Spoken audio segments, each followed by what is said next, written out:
మనిషి ఒంటరిగా ఉండటం ఎందుకు మంచిది కాదు? చాలా మంది ఒంటరిగా ఉండడానికి ఇష్టపడుతుంటారు. దయచేసి ఒంటరితనం అనేది చాలా ప్రమాదకరం. ఒంటరితనం అనేది అస్సలు మంచిది కాదు.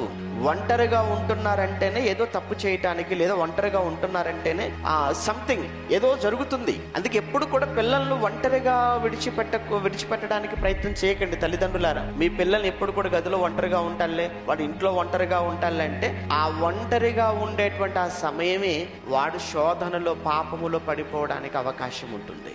మనం ఒక మాట విన్నాం, man is a social animal అని ఒక మాట విన్నాం. మనిషి సంఘ జీవి. మనిషి ఎక్కడ ఉండాలో తెలుసా? సంఘంలో ఉండాలి. మనిషి ఎక్కడ ఉండాలి? సమాజంలో ఉండాలి.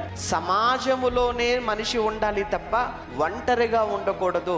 ఏదో సినిమాలో ఏదో ఒకప్పుడు పాట పాడేవాళ్ళండి, ఏంటి solo life is a so better అని ఏదో సినిమాలో పాట. అంటే సింగిల్గా ఉండటమే చాలా మంచిది అని. నీకు ఈ రోజు బాగుంటుంది, రేపు బాగుంటుందేమో, ఒకానొక రోజు నీ ఒంటరితనానికి నువ్వే కుమిలి చివరికి ఉరిపోసుకొని చావాలి.